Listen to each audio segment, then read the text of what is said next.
needs a fundamental change. Promulgation of the Constitution.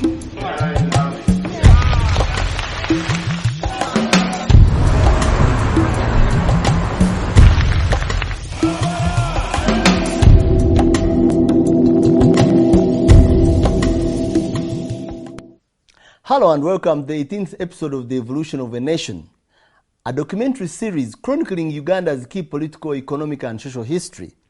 I'm Bat Kakoza. In the previous episode, we saw the aftermath of the 1980 elections, Obote taking charge of government, and the factionalized groups that took up arms against his government.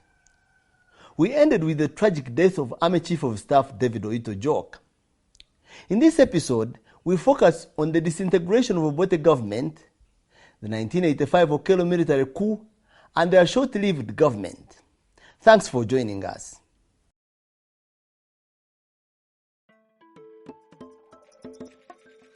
By 1983, the morale within the UNLA had hit the lowest level following the death of David Oito-Jok. Ojok hailed from the Lanji tribe, just like Milton Obote. He was the all-powerful member of the disbanded military commission which took charge of this country following the removal of Godfrey Lukongwa Binaisa. Besides his reputation as a powerful military general, he was a power broker, a member of Obote's inner circle that was instrumental in having him reinstated. With his death, Obote was faced with the challenge of finding a capable and loyal replacement. The state of insecurity was spiraling out of control, and Obote was stuck between the rock and hard place, between choosing a chief of staff that maintained loyalty or one with the acumen to rein in on the desperate state of affairs. Obote as a leader, except for the issues of security, where I think he lacked finesse in doing things, and also being blind that people who are coming from your place may look at you positively, but on policy issues for the whole country, he was superb. His eventual choice after 9 months' power vacuum was his tribesman and little known Oponachak. Now there was a tug of war. Actually, Lango. Obote went to Lango. Of course, the army commander was Tito Okello. Then he had his senior actually officers. Then they said, "No, why Smith upon a check, Lango? One is junior to some other officers we have here. Two is Elango. Why? Is the job of chief of staff hereditary?" Eventually, Obote insists and appoints Oponachak. The appointment of Oponachak not only confirmed Obote's tribal-based policies in managing the country, but it also deepened the already existing discontentment within the army triggered by the Acholi Lanji tension. It was seen as a provocation to the more senior Acholi officers. Basilio were not happy that they should be the one. At least Basilio should be the chief of staff, according to the seniority in the army. And that has broken the link now between Lango and Acholi. And they started fighting each other in all these towns. The armored vehicles were under Acholi. Smith Apanachak was the chief of staff.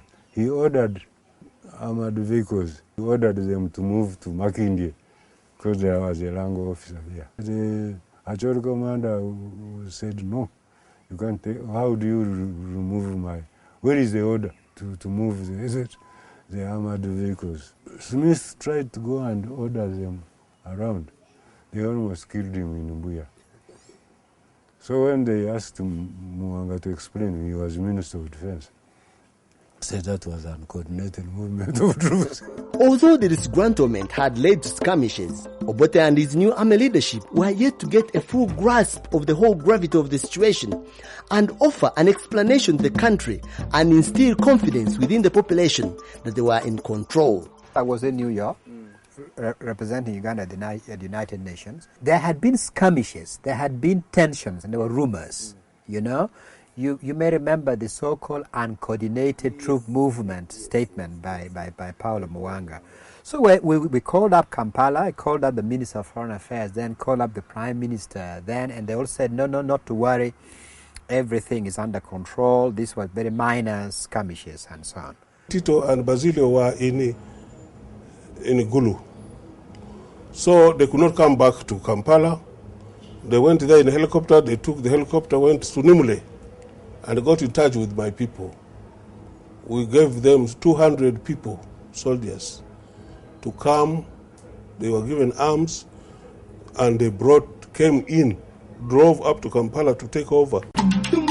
Although it started out as an actually military officer-led mutiny, it quickly sucked in other disgruntled sections of the army who are not only war-weary, but also felt that they were being deprived of their basic survival due to rampant misappropriation of provisions. And of course the other tribes in the army, in UNLA, who had already their dissatisfactions. There had been some corruption. They send the money for food in units. The soldiers don't get the food, they don't get the money. Uniforms start disappearing and maybe end up in Ruero, you know, all those things.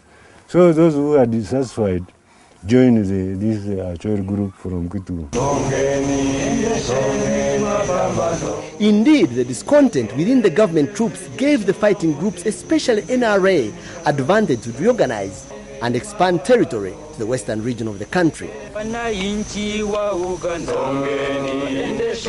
day, every week, every month, every year, we are growing from strength to strength.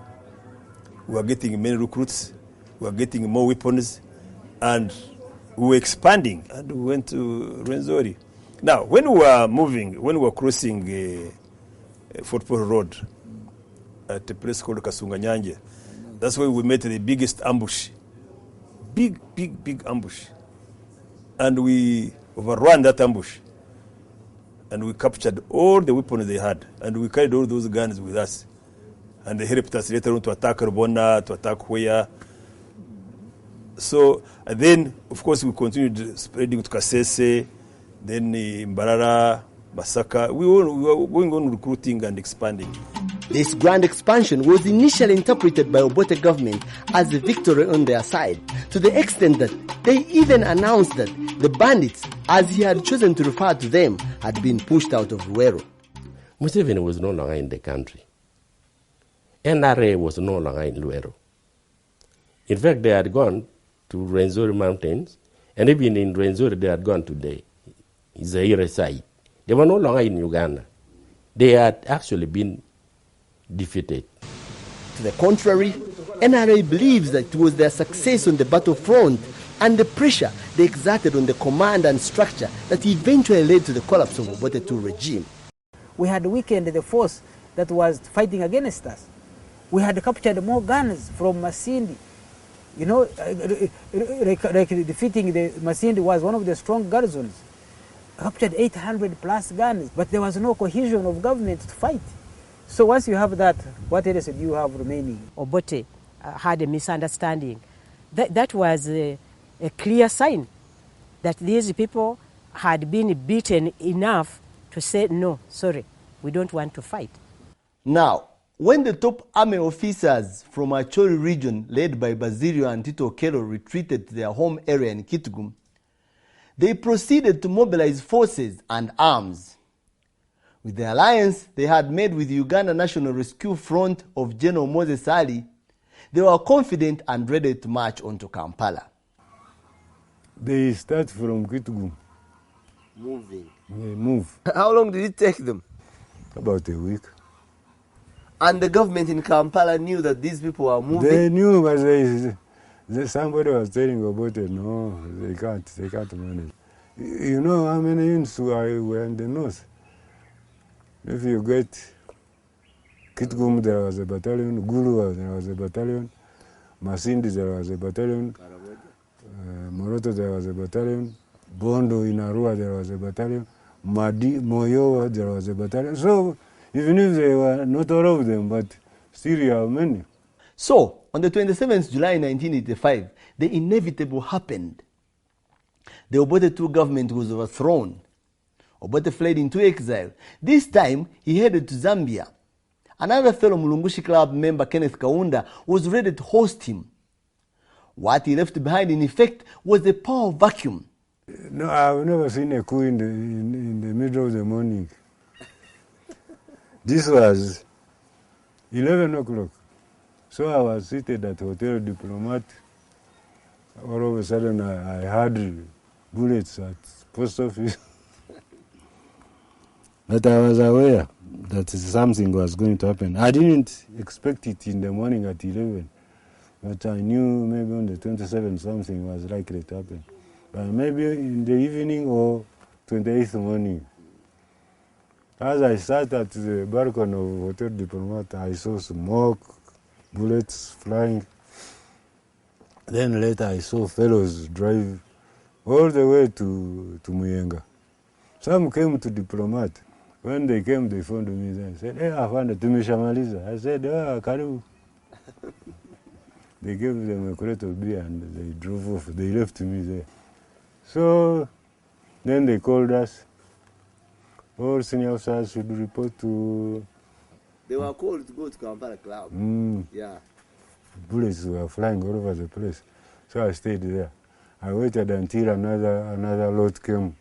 So I joined them. Though the events leading to the actual coup had started with rifting apart in the army leadership, they were ill-prepared and not up to the task of running a country, let alone having the grasp of the intricacies of carrying out a coup.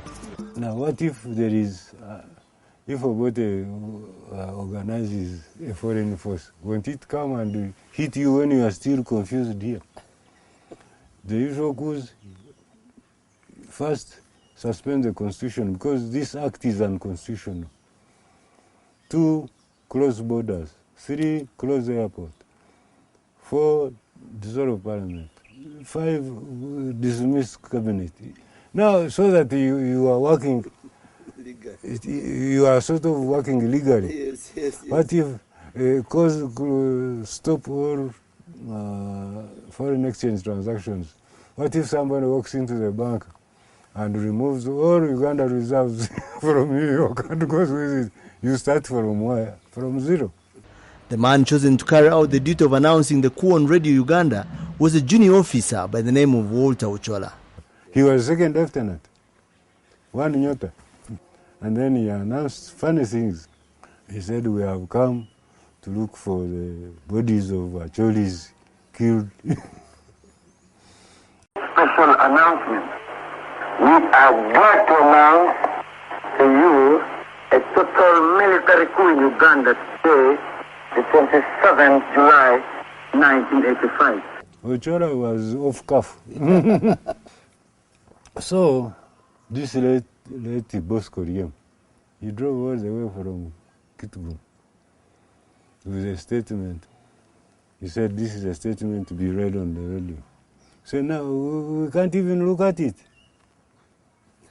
He said, no, my orders are that it is supposed to be read on the radio as it is. So when we saw it, it almost reflected what Ochola had said on the radio. Then we said, no, look, no, but this is, you are saying Obote was a tribalist. Now the whole of this thing is all tribal. So where is the difference? So we sort of edited it. So eventually they said, now you have changed it, you go and read it. But lucky enough, Basilio had arrived very early in the morning. So they went and picked the Radio Uganda boys to where he was. They recorded the statement. They said, sasa wewe ndio na edit kitu, you read. So actually I read the statement, that statement. Yes.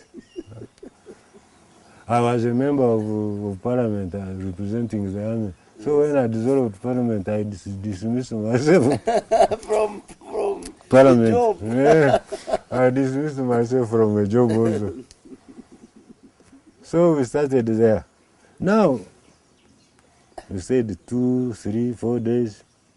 Then of course it was automatic. Ruto would be head of state.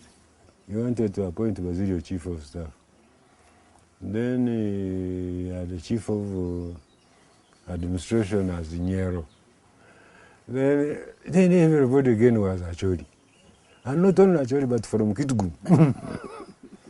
So somebody said, Namze, now you are choosing a bit of tribalism. What are you doing? You are doing the same. So I ended up, actually I became the chief of staff by default. So he appointed Basilio CDF. Meanwhile, Paulo Mwanga Milton Obote's vice president was already in survival mode.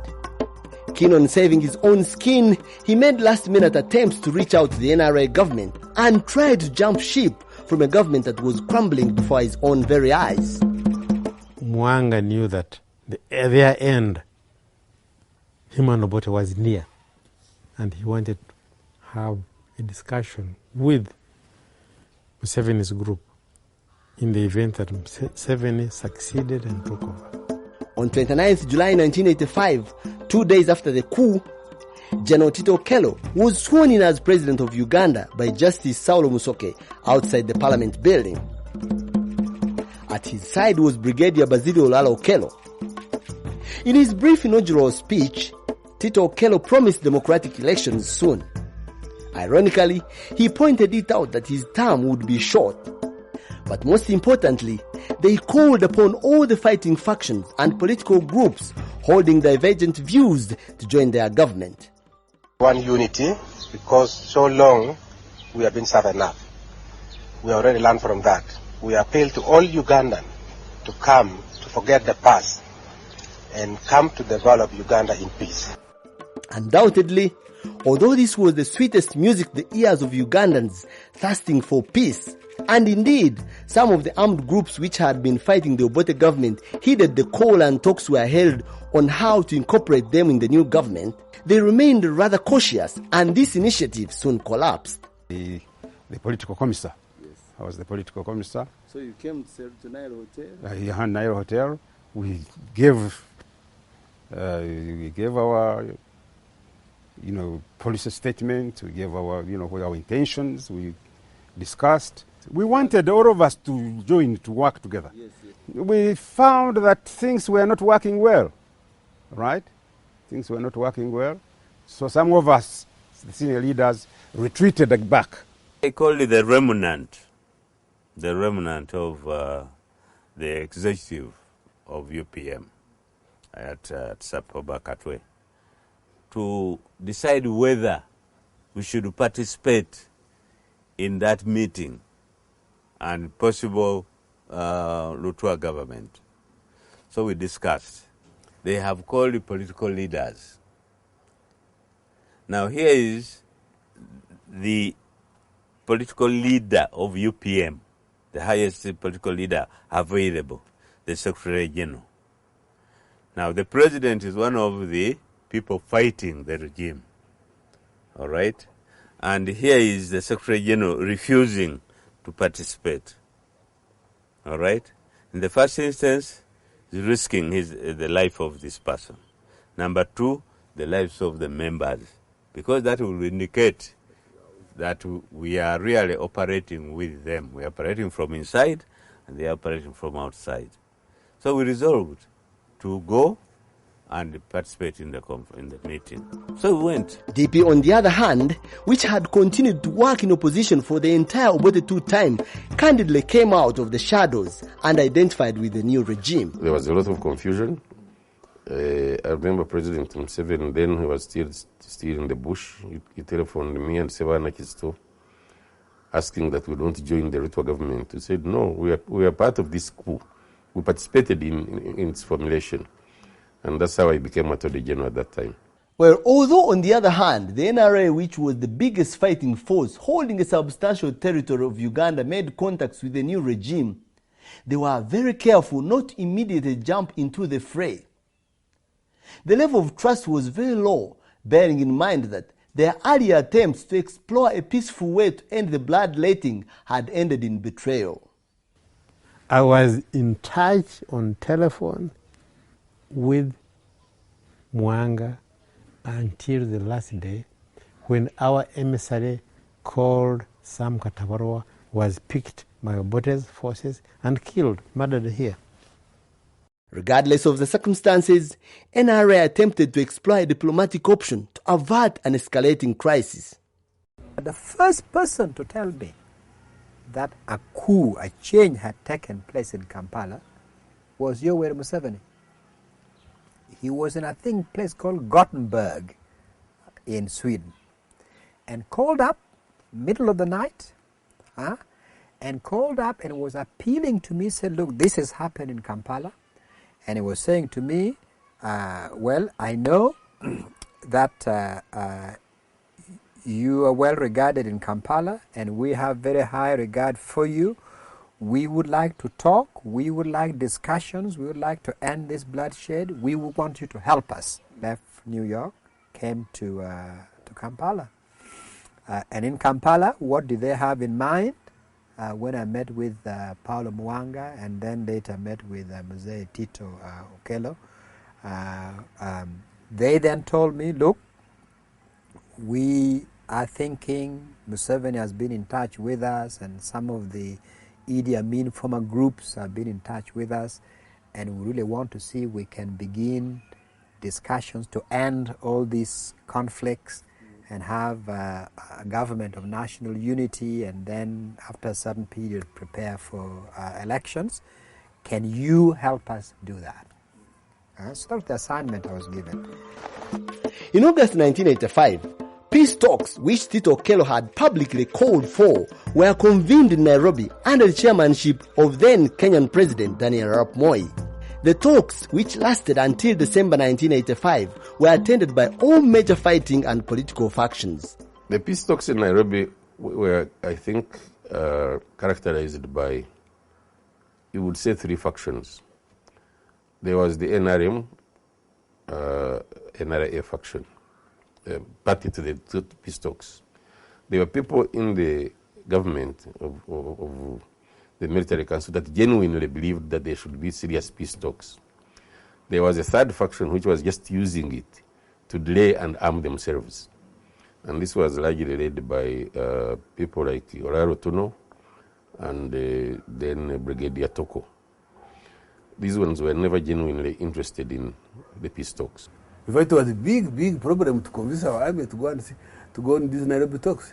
People said, what are you going to talk about?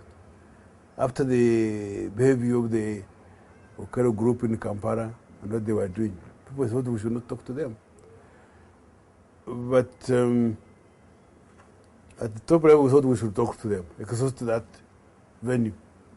And of course, we had pressure from international community and pressure from President Moi. But you see, it was not real peace talks, because you see, Museveni's forces were around the corner, had passed Masaka, had passed Kayewe here. They were almost near Mpigi. That's what pushed Tito Okello to want peace talks, because the so-called rebels, the so-called bandits by Bote, were almost getting close to Kampala. So when we were meeting in Nairobi, it was not as if we were really serious. It was a cover-up. Museveni had no interest in ending the conflict. He had no interest in the peace agreement. He engaged in the talks as a ruse, as a cover, to buy time while he was mobilizing resources and building his army, because he had very little on the ground, very, very little.